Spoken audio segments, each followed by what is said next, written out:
we'll see if it all works the same way as it used to. So here's what I thought we'd do tonight. And again, we'll introduce ourselves. We probably ought to have a prayer. That's probably a good idea. Introduce ourselves. I would like to just talk about any issues that you guys have. You're our new instructors, and thank you, by the way. And then we can talk about any thoughts you have. Casey is are you still our representative, Casey, or is it somebody else? You're still our person on campus, I right? am. Yeah. Good. I don't know if you remember Reg Allen. Yes. He was the designer who helped us design the class. He teaches in our department now. Oh, and good. he's been making comments that lead me to believe he might like to become the course lead for this class. Okay. Which so maybe I'll have him meet when we do our course council meeting. Whatever you would like to do would be great. But Casey and I have been kind of joined at the hip for how many years now? 7 or 8. Yeah, it's been a while. Yeah. Tell we him, were I'll early. tell you what, Casey, tell him he can join us, but he can't get rid of you. Okay. I'll still be around. Don't worry. All right. Casey, So anyway, do you teach on campus? Oh, sorry. So I'm kind of a weird person because I taught on campus for 12 years, and then last year I moved to one of these full-time online instructor positions. There are 5 of them. It was kind of an experiment, and I think the new president doesn't want to pursue it in the future. So I'm kind of I kind of have one foot on campus, but I work from home. So Okay. I still do everything with my department. Like I go up there for department meetings and that kind of stuff. You are going back on campus versus just hanging up your shingle, so to speak, right? So actually next fall, I'm going back to campus full time. Okay. So you've got a year to still be online? Mm-hmm. Okay. Well, do any of you feel like offering a prayer for us? I'll do it. Okay, great, Casey. Thank you. Sure. Dear Heavenly Father, we're thankful for the opportunity we have to teach and work with at BYU Idaho and work with students. We're grateful that we can meet as a group that teaches this class and think about the needs of our students and our needs and understanding how things work. And please help us that we'll be able to think about the questions that will be most helpful for us to discuss and just to be able to help each other to make this a great semester. We're thankful for our students. Please bless them. Humbly we pray in the name of Jesus Christ. Amen. Amen. I guess I would start out for Emily and for Cherie's benefit is that we've always been a small but mighty group. Casey's our leader, and we kind of all do our best to keep up with her, but we all add. There's no hierarchy. We all just do our best to try to make sure we make the class go well. So the fact we have 4 teachers is kind of cool. I don't think we've ever had 4 before, have we, Casey?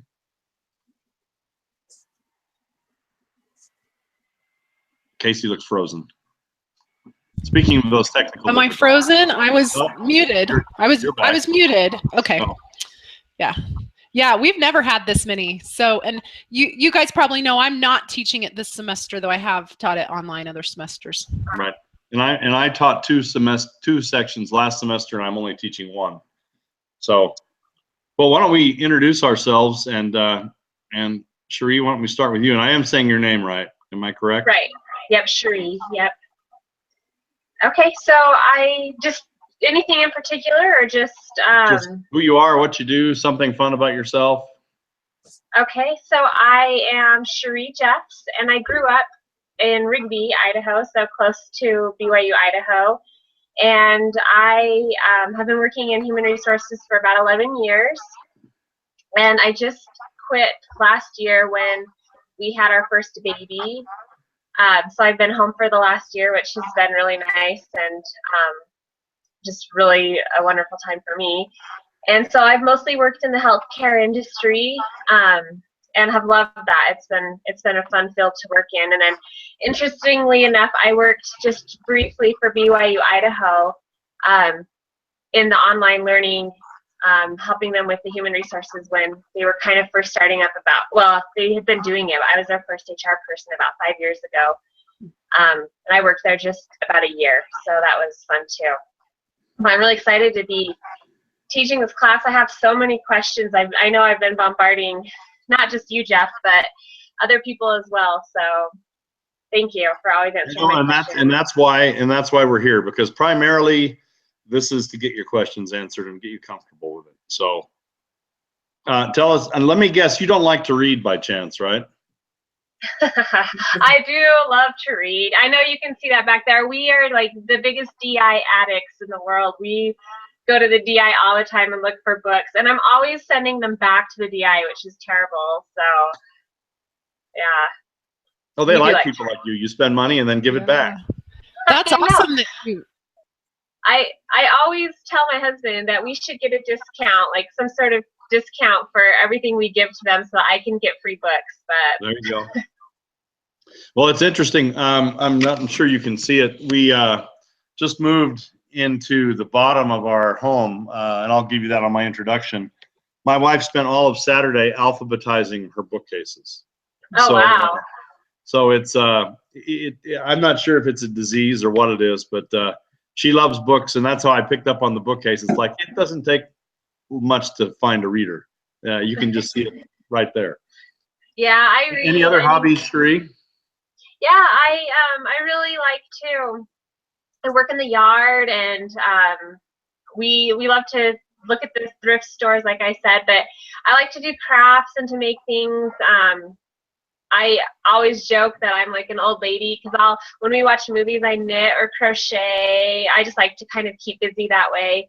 I like to cook and try new recipes, and I'm in the Young Women's in our ward, and so that's been really fun and keeping me busy as well. Okay. Well, awesome. Thank you. Awesome. Well, Casey must have gone unlive, and I'm sure she'll be back. So Emily, go ahead. My name is Emily Krieger, and I live in Buffalo, New York. I am originally from Atlanta, Georgia. Can you hear me? And yes, you should have told us you were back east. We'd have made this meeting earlier. Oh, that's fine. This is perfect, because my son goes to bed about 8 o'clock, and then on Tuesdays I just finished my offer for the week, so this was fine. And so I'm from Georgia, and I got married about 4 years ago, and I had a little boy almost 1 year ago. He just turned 11 months, and I've been working in HR for a number of years. I started out not in HR, but I worked for an HR consulting firm called Hewitt Associates. And I moved into the benefits BPO group. And then at that point, I decided to get my master's degree. So I went out to Utah State for their MHR program. And then I worked in Salt Lake City in compensation and benefits for a couple of years before moving out here. And I worked in compensation since then, and I've done a little bit with recruiting also. So that's a little bit of my history. And I stopped working at the beginning of July, and so I've been home full time since then. Awesome. That's quite the blessing to be able to do that. I'm sure you guys can the goodness of that. Yep.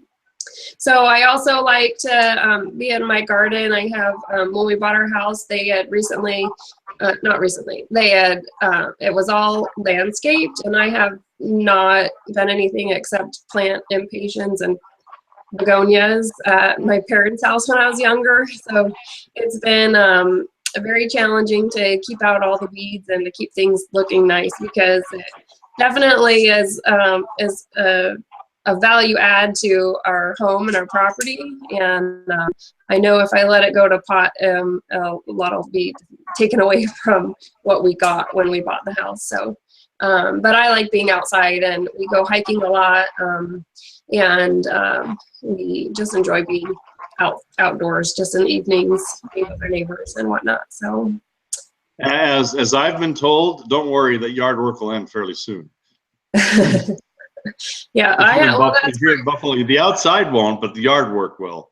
I know. Well, that's part of it, is that you have to prepare your flower beds before the snow comes, and you never know when the snow comes. Sometimes it comes in the middle of October, or we'll have a blizzard, before Thanksgiving, and then if your flower beds are prepped, then springtime can be pretty hard to clean up from. There you go. Well, glad to have you here. Thank you. Casey, you want to introduce yourself a little bit more?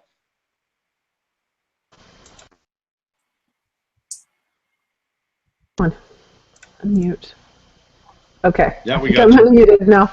So sorry, my BYU Idaho laptop has this habit of shutting down completely mid-video conference. So That's exciting. I should just buy myself a good computer. So sorry, I had to completely change rooms. Obviously, you can see my messy kitchen now. So I was formerly an attorney. I practiced corporate law in Portland, Oregon, and then I came here. I was about the age of the students when I came here, and I really was, and I've been here for almost 14 years. So I have two kids. Still are the age of the students, Casey. Yeah, yeah. And I have two kids, and they're young, so that makes me feel like I'm still close to the age of the students. So my kids are just 5 and 8. So. And Casey has taught on campus, and she and I designed this course initially, correct? Mm-hmm. And I mean, from the online version. Casey's taught it on campus quite a few years longer than we've done it online, and we've built it once. We've tinkered with it, and we've completely rebuilt it 2 years ago, something like that. Has it been that long? Maybe. Yeah, probably. It's probably getting close to that. Mm-hmm. So, anything hobby-wise or anything you want to add, Casey? I love to ride my bike. I got a road bike for my birthday / Mother's Day, finally. I've had a hybrid bike that I bought to commute on in Portland 15 years ago that's got a lot of miles on it, but my road bike is so much faster and cooler, and now that my daughter's in kindergarten, I get up, do some work, and then take her off to school, and then get on my bike for an hour or so, and it's awesome. I love it. And you live in Idaho Falls area, correct? Or Rexburg? Yeah, I live in Rigby. Rigby. So Cherie's hometown. Yeah. Okay. And Well, I grew up in the town Jeff just moved to, so.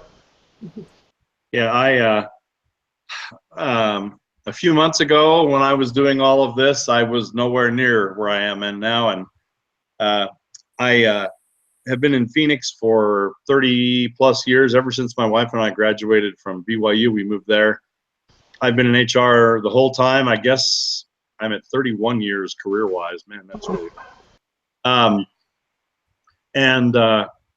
and so I've done pretty much all kinds of different things, more generalist than anything else. I had a training stint at the beginning of my career, went at Bank of America, went to Honeywell for about 8 years, doing generalist type of work.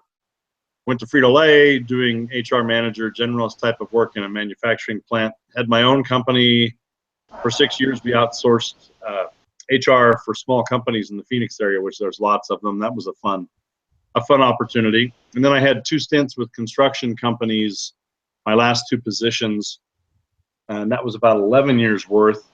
And then in the middle of surprise, I was laid off. Never saw that one coming, as you always think, you should know those things, but didn't. And the reason I'm up here, we had lots of job discussions. Nothing ever came about in Phoenix until the very day I got a job offer in Phoenix. I got a job offer in Idaho,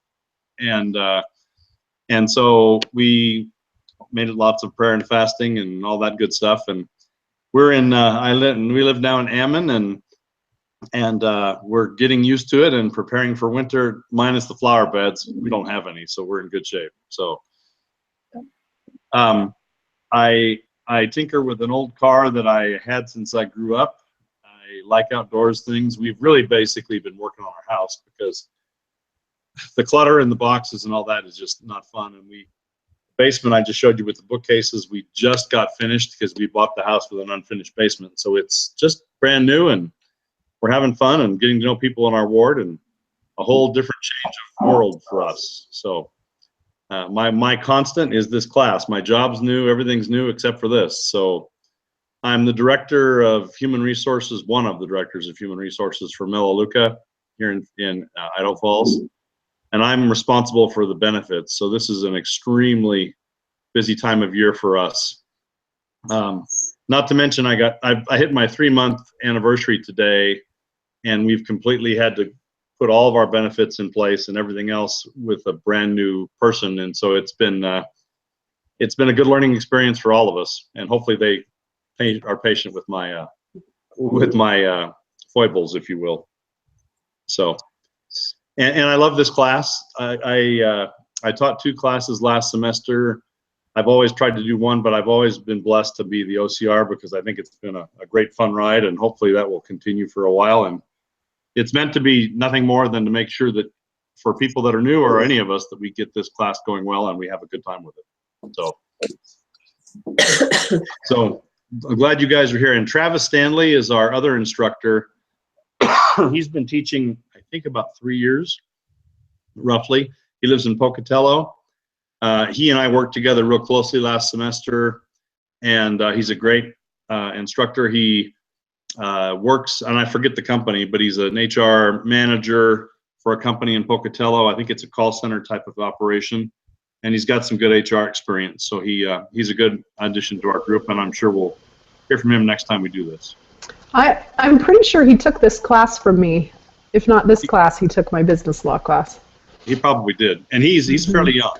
So he was a fantastic student. So yeah, he's a good guy. So anyway, what I thought we'd do, especially since you guys are here, what questions can we answer first? And then I have a little bit prepared, but I didn't come prepared with a lot because there's no need to, because you'll probably ask all the questions we need. So you've got Casey and I, and hopefully between the 2 of us, we can make the answers come alive for you. Well, my first question is about the link to Elder Bednar's talk. Has anyone heard about a fix for that, or I believe the church pulled that. I tried searching for it, and everything I searched for was not there. I tried to even copy it and paste it, and it wouldn't let me copy and paste it. I could read it, but I couldn't even copy and paste it. Now, maybe somebody else which one is that? What's that? Which one is it? A conversation on leadership. Right.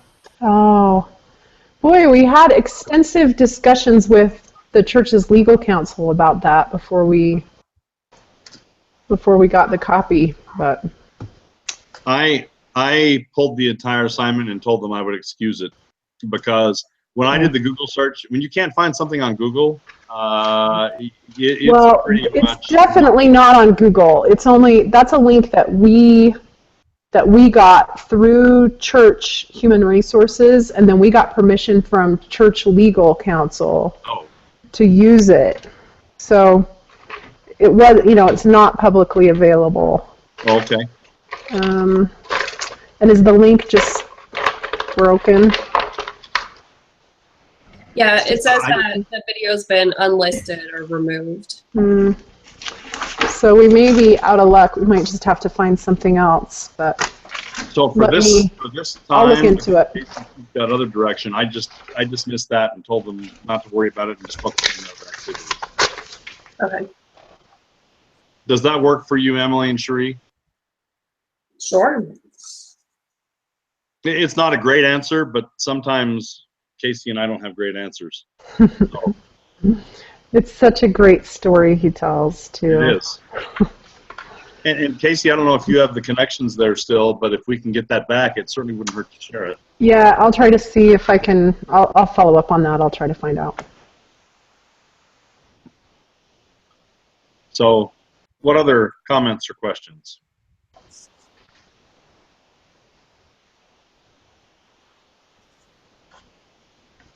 Cherie, about, Yeah, why go don't ahead. you, oh, go ahead. I was going to say, you can also perhaps share some of the questions you've already asked me, and maybe that would be helpful to Emily. Mm-hmm.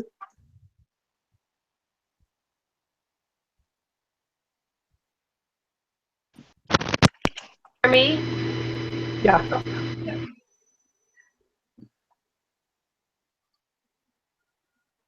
I think you're cutting out, Cherie. Okay, sorry. I had my headphones in, but for some reason when those are in, I don't think you can hear me talk. Can you hear me right now? Yep. Okay. So I was just wondering if we should have a prayer for our live sessions, like we did to start this meeting. Should we be having a prayer for our office hours?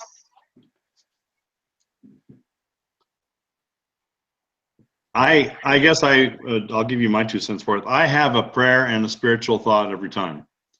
So I always ask for a volunteer just to make sure we're not calling on somebody that would be uncomfortable. And I always have some sort of a spiritual thought. Sometimes that goes 5 to 10 minutes if we have a good discussion about it. Most of the time it's 3 or 4. A lot of the folks that I learned from and still learn from that do that, I think it sets a good tone. So Okay. Casey, they have prayers before class on campus, right? Yeah, and it's really up to you. But I think it's nice, especially since that's really your only chance that you get to actually be with the students and have the chance to pray together. I don't do a spiritual thought, but that's just up to you and how you like to do it. So. So going back to the topic about President Bednar or Elder Bednar's talk, I don't think you heard me because it wasn't working, but Travis emailed me a hard copy of that today that he has. I don't know if anybody wants that, but he has that somehow. It's just a PDF version of it, of the talk. I've seen that. Casey, do you have any guidance for us? If that's let me at least track down the emails we had before to kind of make sure what our permissions are, so we don't put something out there. I mean, that's the thing. We want to be careful to not put something out there that I would agree with that. Okay. I already dismissed it because I watched your video, Jeff, and saw that you had, so I dismissed it for my class already as well. But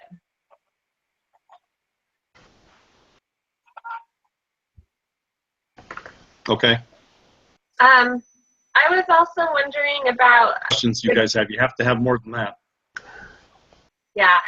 I was wondering about the groups and setting them up. I have a handful of students that I haven't been able to get a hold of that haven't participated. I was just wondering if I should just go with what I have, set up the groups, and just plug them in if they decide it's kind of their tough luck, or have they participated in the course at all yet? I mean, some of them logged in a few days ago, and I've emailed them twice. I emailed them last week, I emailed them yesterday and said, look, I need this today, to log in, and nobody has emailed me back. I've noticed that a couple of them have at least logged in since then. And so that's what I'm wondering. And also, I guess I wondered from your experience, what size of groups is too small and what size is too big? I have like 7 in one. Casey, why don't you take this one first? So what I did this week is after the deadline to sign up for groups, I put all the people who didn't sign up for a group in a group together. But I kind of know that means that group is going to have issues all semester long because they're all completely flaky. So the other thing you can do is just stick them in groups, just randomly assign them to a group, and their group will consistently have problems with them, right? if they haven't participated at all, you can have them dropped. So, and it's important to do that because I think sometimes, I don't know what happens, a student gets in a class and they don't even notice or something. Group size, I think, most of the research out there says 5 is ideal.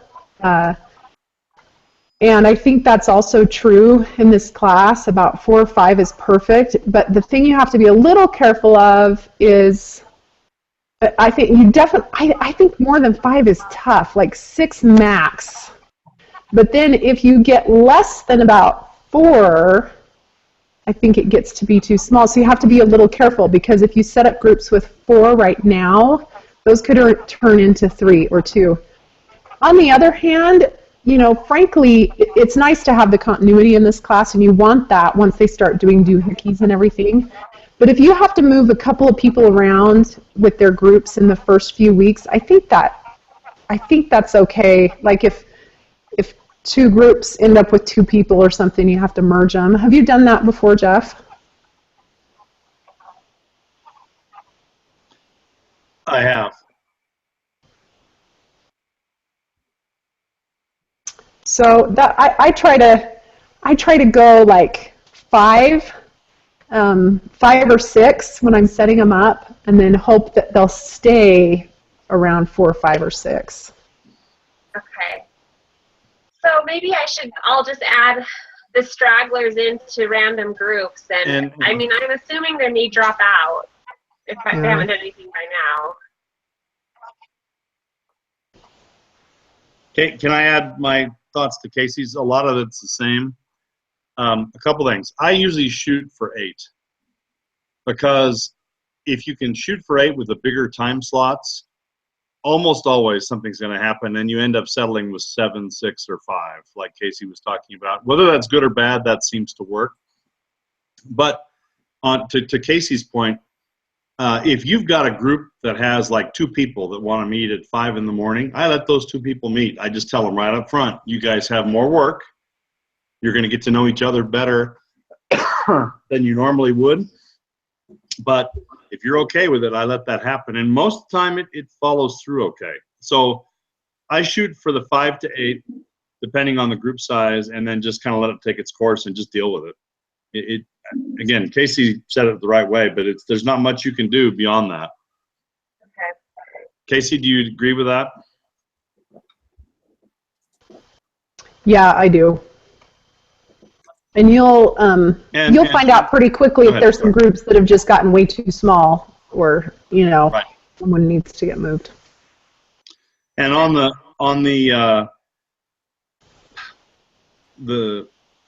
what was the other question? Group size and what else?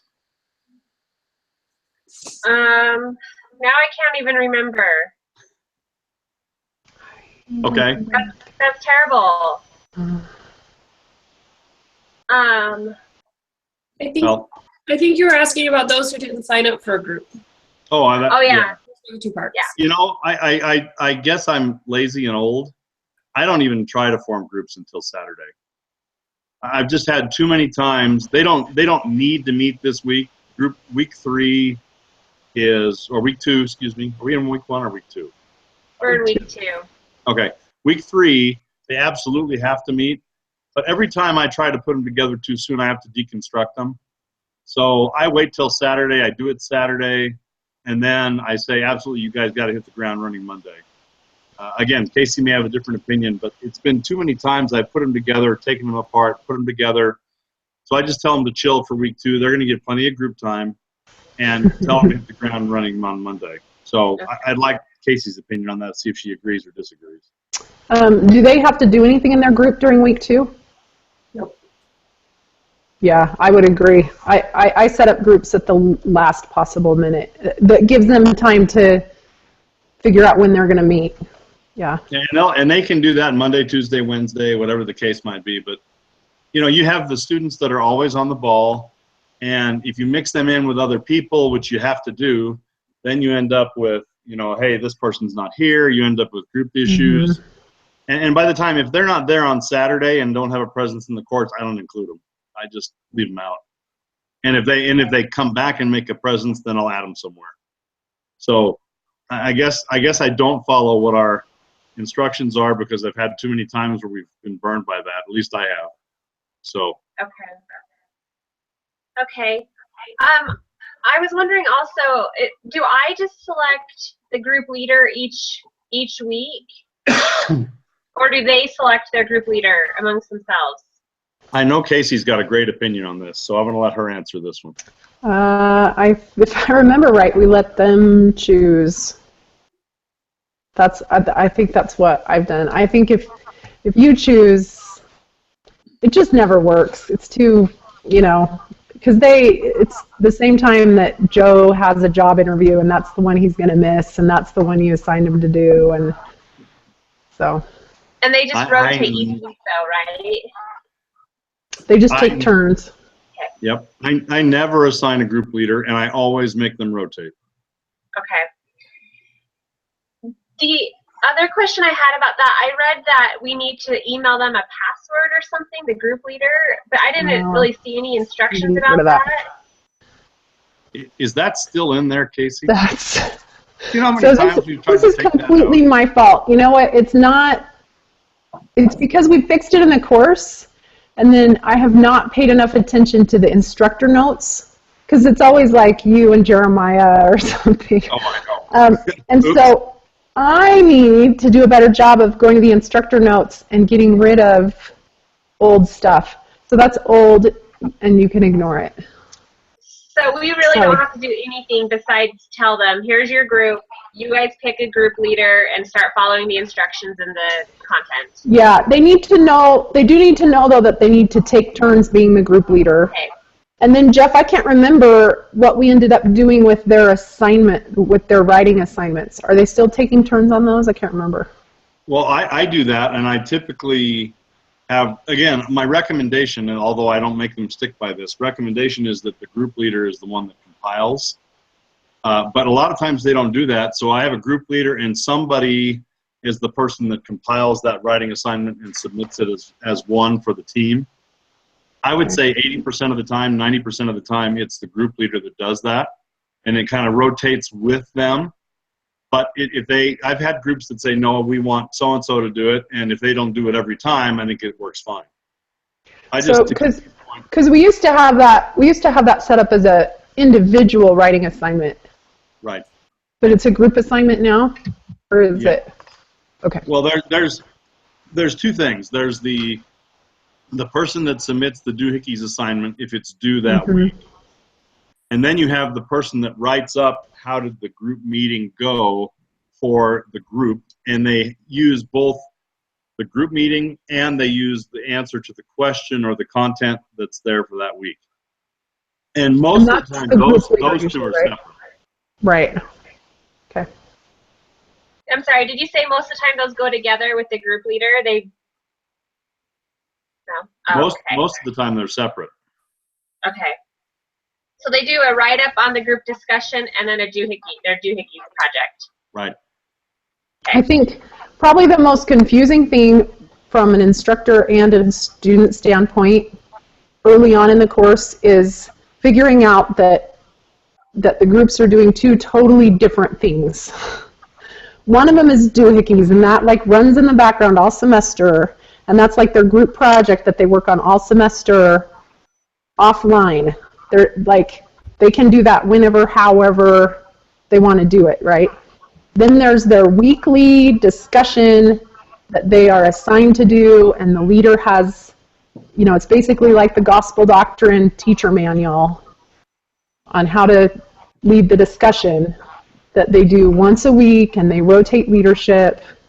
And those are just totally two different things. And as soon as the students kind of understand these are two totally different things, then it makes sense for them. Okay.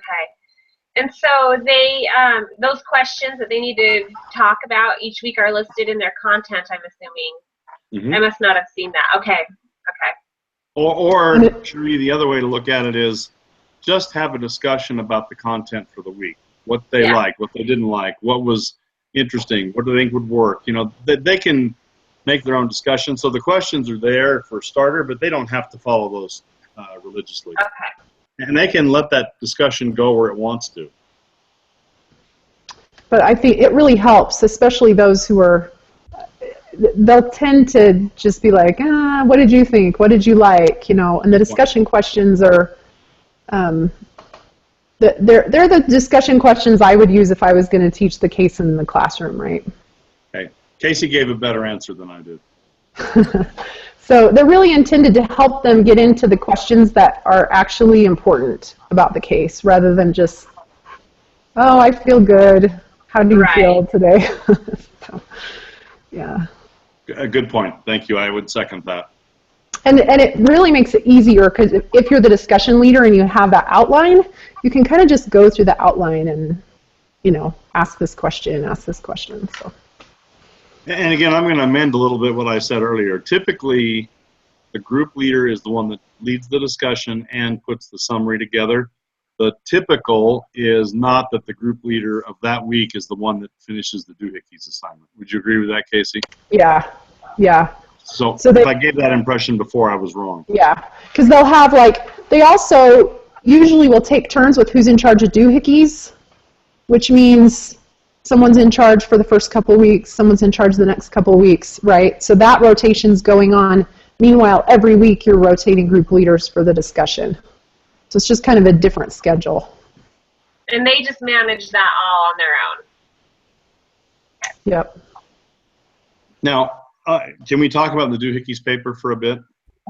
I think Casey may have, I don't know if her opinion is the same or different, but I always do I get very specific on what they need to do, because especially for that first paper, which isn't due until week 5, they get very anxious about this. And so I do a couple of things. I've never been burned on this that I know of. I send them an actual sample paper that is from students. It's been a year or two now. And I send them that and say, look, this is an example of a great paper.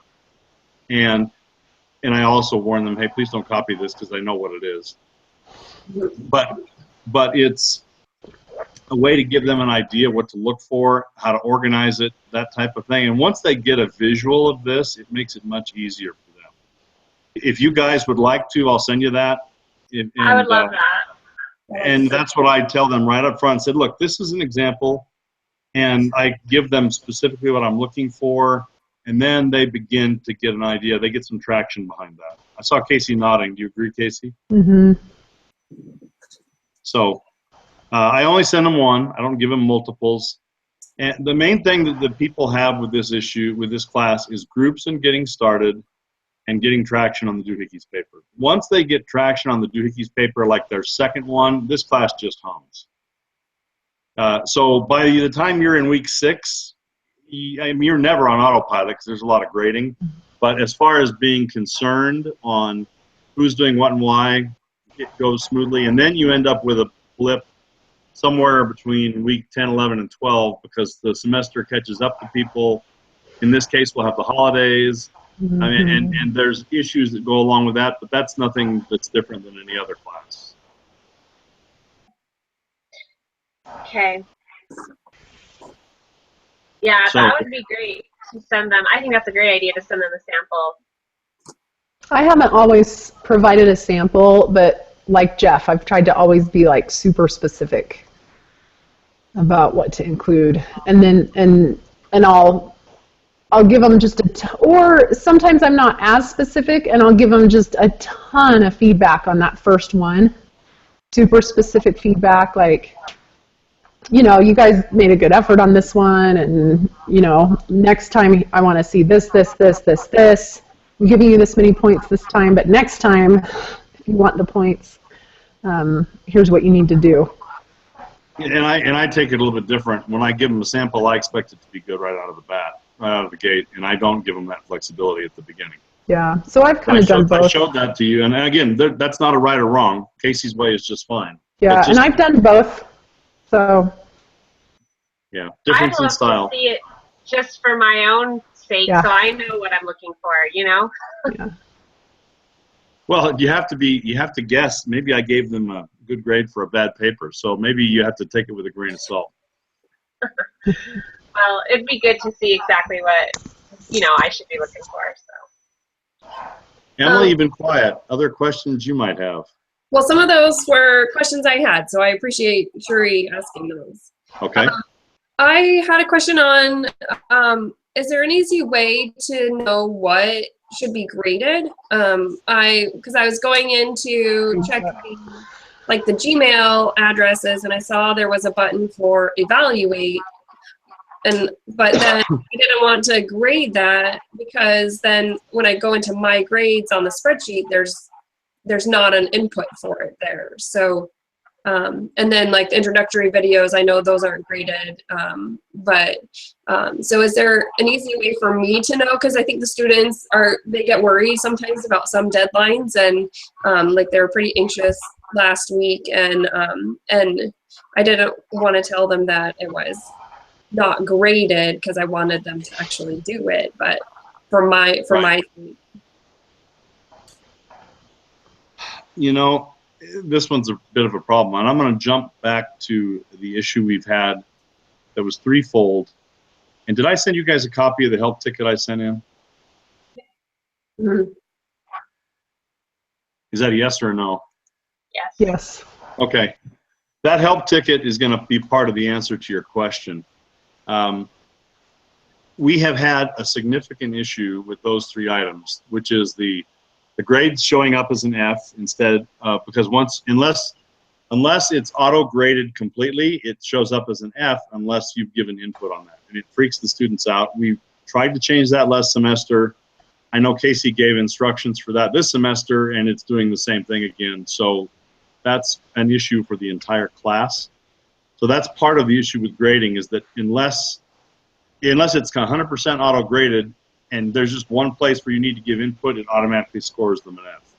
And yes, you can tell them that, but they still freak out about it. So that's one of the help ticket items I put in for them to change that. There's a setting to do that, to change it to where that's not the default. It just ends up being neutral until they get you grading it. The second issue is grading dates. Jeff, does that have to be changed on every single assignment? Yes. And I told, Okay. and I put in my tickets, do not make us do this. Go in and fix these for every class right now. Now, again, I don't know if they're going to do that. And have you even gotten any response? No. Yeah. So They're just swimming, trying to get everybody converted to 3.0. I'm sure they are. And then the third one, so you've got the grading issue, you've got the due dates, and then just links like Elder Bednar's that, they are used to that. And I just had them ask them to check the entire course for that. So back to your original question on the grading, it really is the kind of thing where what I do is this. Anything that's auto-graded 100%, which is the quizzes, I don't touch. I don't give feedback. I don't do anything. And again, Casey and I have had long discussions about this. The reason I don't do that is you're going to want to spend time on the papers, watching and commenting on the videos, and those type of things. So I don't do anything on the auto quiz, on the auto-graded quizzes. The other thing that's a great tool in this class is the self-assessments. Those are going to come up a little bit later.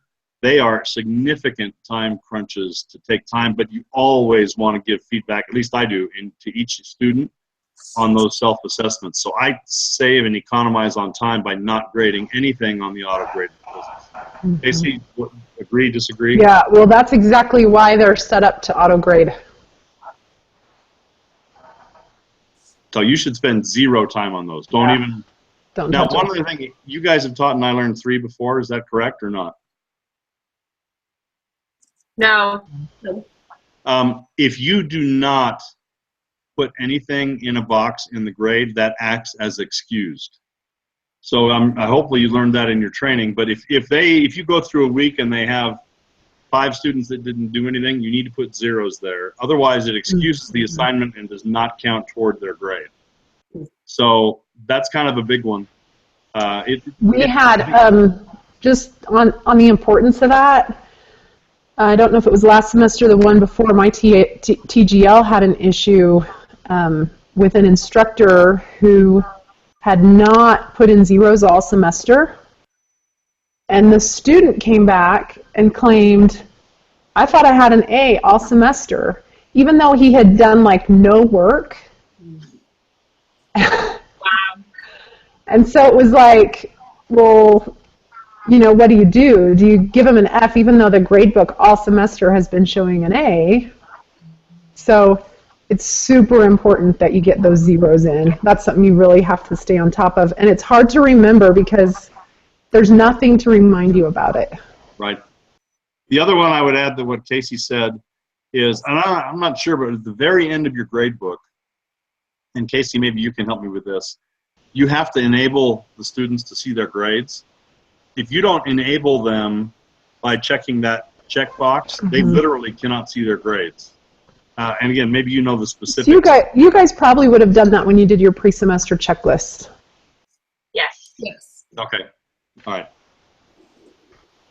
So just to make sure I understand, so when they submitted their Gmail addresses, I went in on everybody and gave them like the points for it. Was I supposed to do that or not supposed to do that? Here's why I do it, Cherie. So when I add them to the community, I pull up the Dropbox, I cut and paste their address into the community, I give them the point, and then the fact that I gave them the point, or I don't remember how many it is in this class, the fact that I gave them the point tells me I've already added that student to the community. So that's how I keep track. Otherwise, I don't have any way to track who I've added and who I haven't. Does that make sense? Yes. Okay, so anybody at this point where it's technically late then, I mean, should I be giving them like a 0, putting a 0 in that spot? That might help them to go, oh, I have a 0 in this class. Maybe Right. I should do this. Okay. Zeros, the students usually will get an email notification when they get a grade. So one of the most effective ways to get a student's attention who isn't responding is to put a 0 in the grade book. I'll sometimes do it to get their attention. Like if I've got a question about their assignment and they're not responding to me, I just stick a 0 in there and I hear from them immediately. And to go what Casey said earlier, that's one thing. Even if you have a difficult week and grading may not be perfect, the first thing I do when I start grading is go through and put those zeros in, as long as it's past the due date. So, and you guys know from your training that I learned 3 due dates are Monday morning, not Saturday. Did you guys got that? Yeah. So Jeff, that's no longer across the board true. Oh, okay. Well then, it's course by course now. So if we really wanted to go back to Saturday, we could.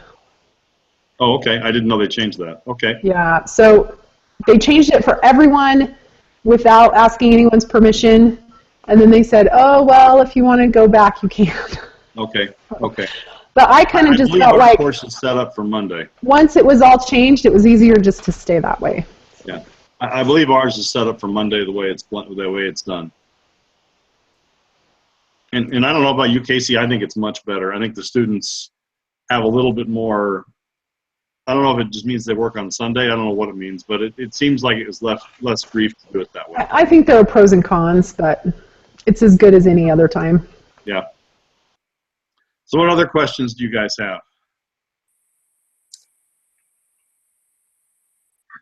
I have more, but I feel like I've asked a lot, so I don't want to. Emily, if you have some, I don't want it to take all the time.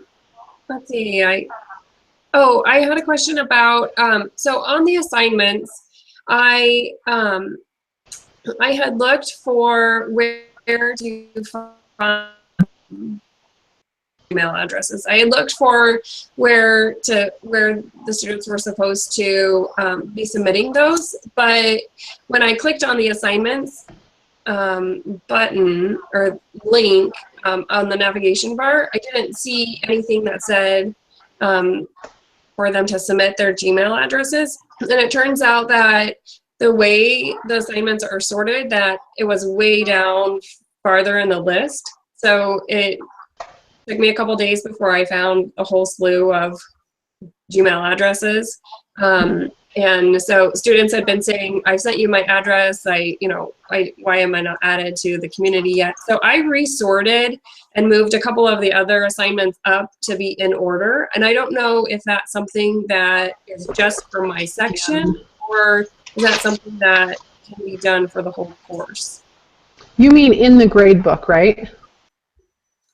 No, it's on the, just when I click on assignments from the blue bar, so there's like content and quizzes, assignments. It's just a view, so it just brings up a list of all of these. Oh, they renamed, it's what used to be the Dropbox, right? Yes. Oh. Is it in the same order as the grade book? I don't know, I didn't check before I resorted it, and I haven't noticed that. I'll look at it. I don't And that's know. a good catch. You know, I guess I always just go from the grade book. Yeah. And I do it different. I tell them to do both. I basically direct them, please do that in the grade book, but also send me your email address. And I just pull it right out of my email and do it that way. Mm-hmm. So again, whether that's good or bad. I just found, I just couldn't keep track of it that way. I could never tell which ones I'd done, which ones I hadn't. I could never keep track. No, I like your and way. who hadn't. The main thing is I couldn't tell who hadn't submitted their Gmail. Right. So I had no idea how many people were still left. That was the problem I had. No, I agree with that. So I tried to view that in the assignments Dropbox. Like when you go into the submit Gmail assignment, you can view who has submitted and what their submissions are. There's a drop down that says view students who have not submitted anything yet. That's a more succinct name. But when I click on that, nothing refreshes, and it just lists everyone who has submitted. So I had to click on email students with no submissions, and then take their emails and then go look them up in order to know who had not submitted yet. So it was a little frustrating to go through all of that. So I think if you just go through the grade book instead, so instead of clicking on assignments, just click on my grades, right?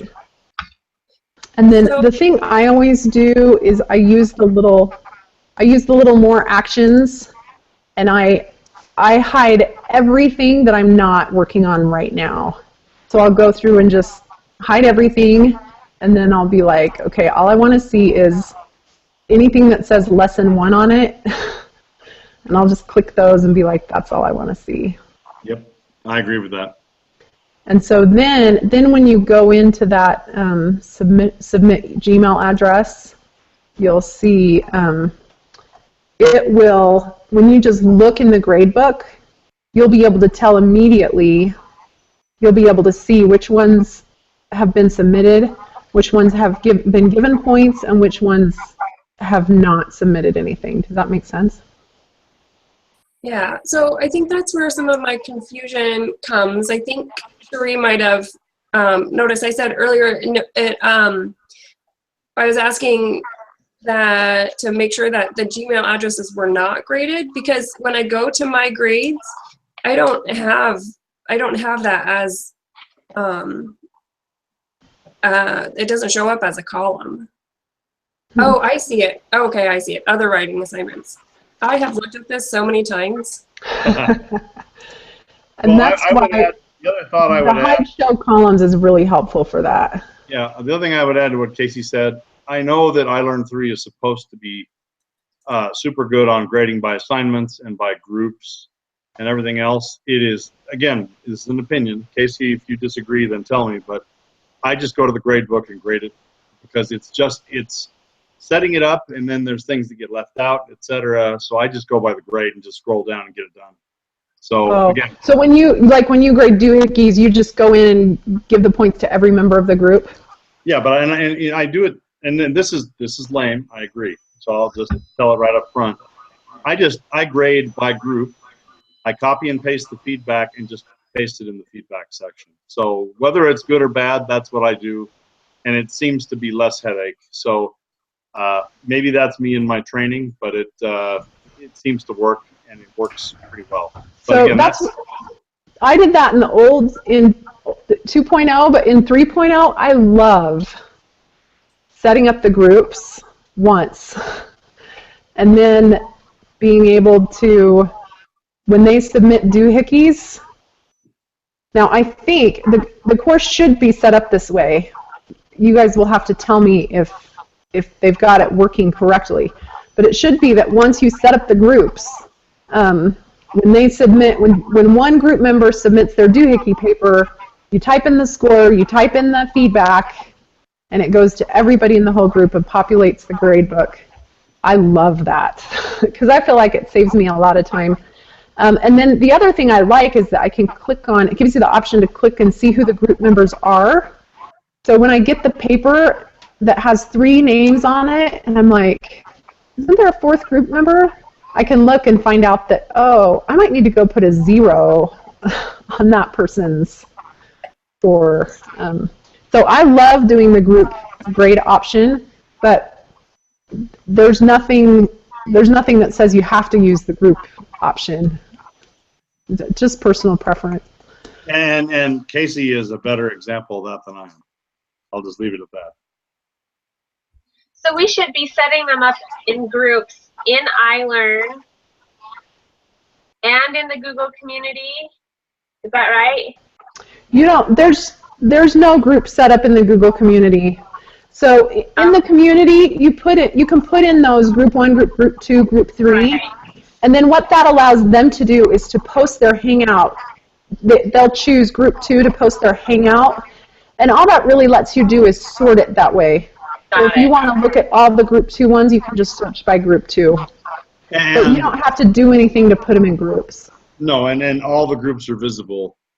And I think, though, when you assign it to groups, it tends to be easier for them to do, Casey. When you've got that, I think their assignments typically group together a little bit better if you do it that way, I think.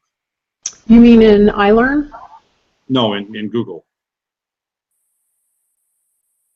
Right, but you can't put them in a group. All you can do is give them that option to choose the group, right? Or am I missing something I could do? Well, you assign them group 1, 2, 3, 4, 5, 6, 7, and when they post, their posts go to that group. They can automatically? Click, yeah, they can click. Oh, tell me how to do that. Okay. Oh boy, you're gonna make me do a screen here. I want to do that. Let's see if I can do this. All right. Nope, hang on.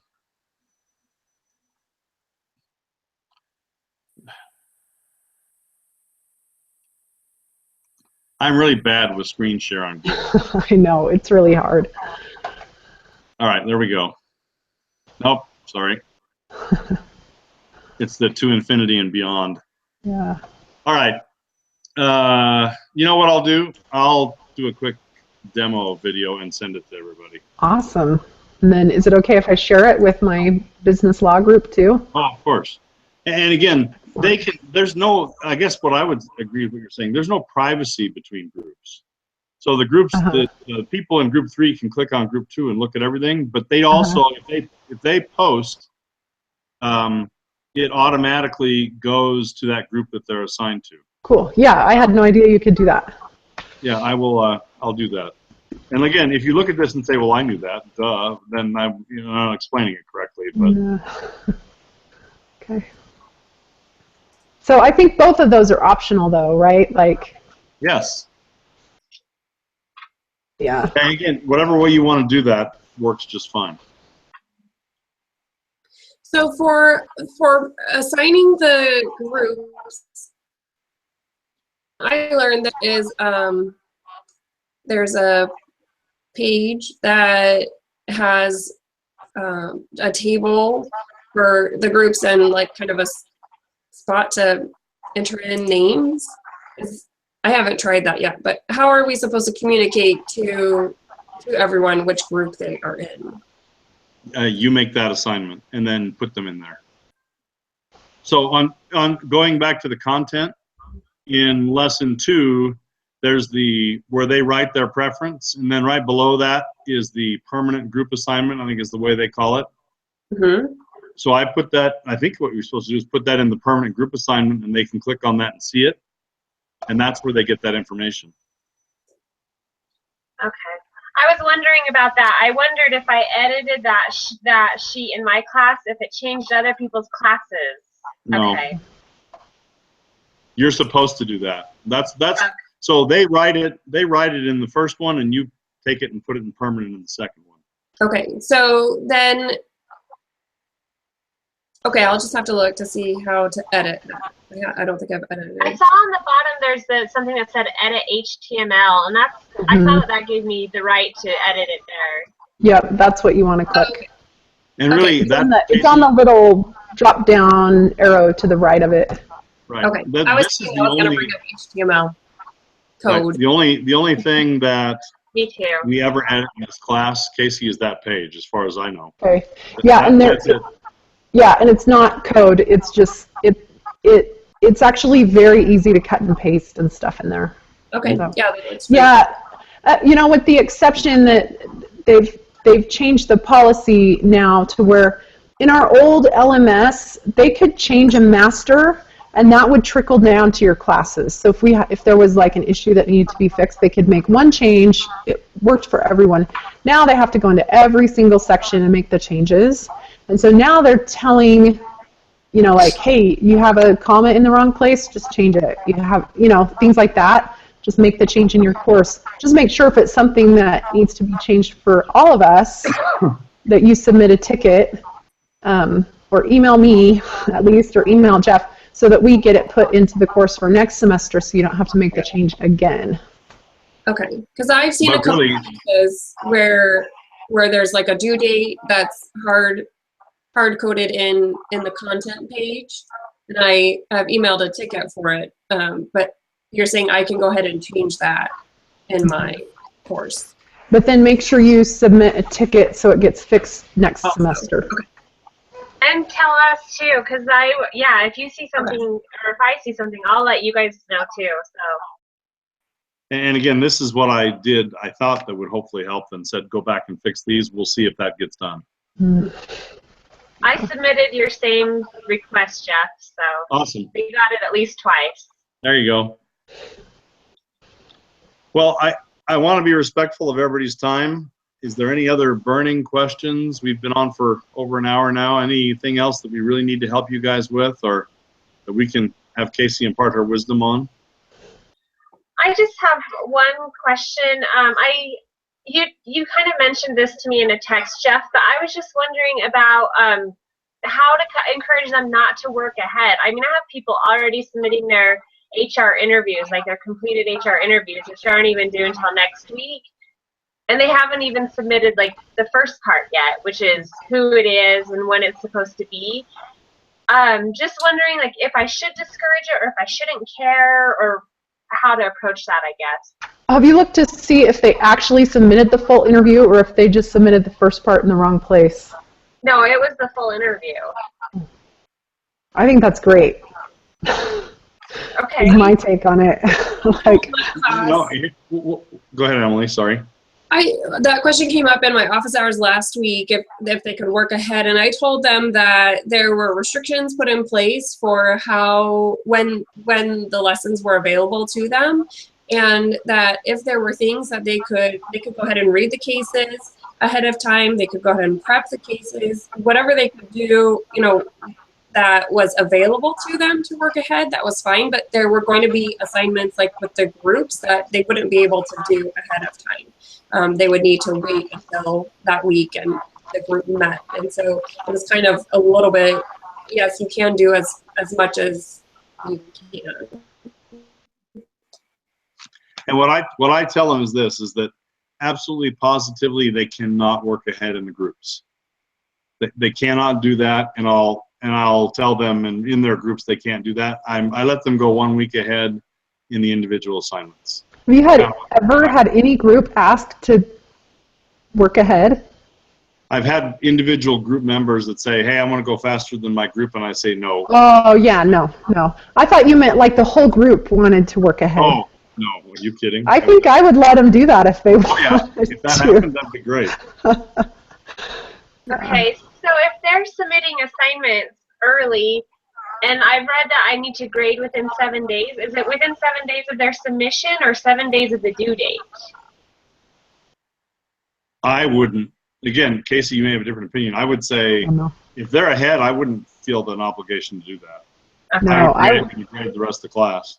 And I think, Jeff, you've been a TGL, haven't you? Oh, yeah, I think so. So if you're the TGL, you're looking at due dates, right? You're not even going to know when they submitted. Yeah. So if it's for this week and I'm grading this week's on time, I don't worry about the rest of it. If it's ahead, so what? If they're ahead, that's just going to take your time and distract you from something else. Mm-hmm. So I wouldn't do that. Matter of fact, I would do that as a bit of a disincentive to not have them do that and say, no, I'm not going to grade that till the class gets there. And then you grade it on time, of course. Okay. And then you can grade and see other students' submissions. You know, Right.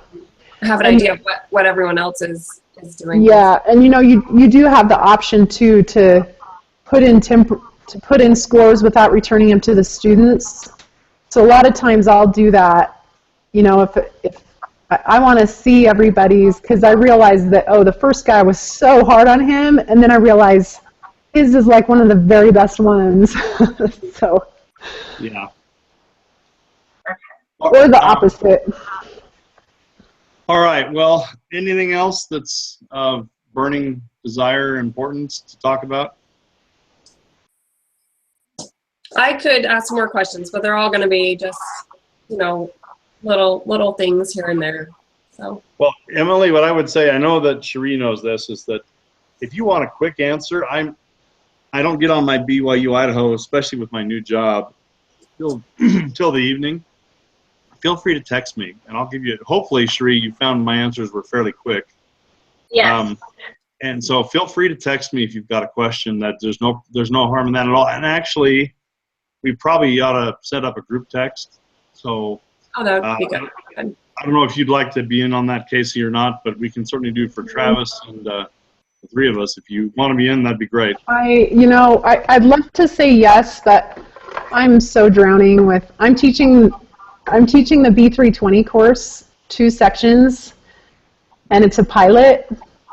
Okay. And the grading is just burying me. So I'm just going to have to step back and say, I'm going to let you manage that as the OCR. But if you guys have stuff that, if Jeff's not available or whatever, feel free to email me.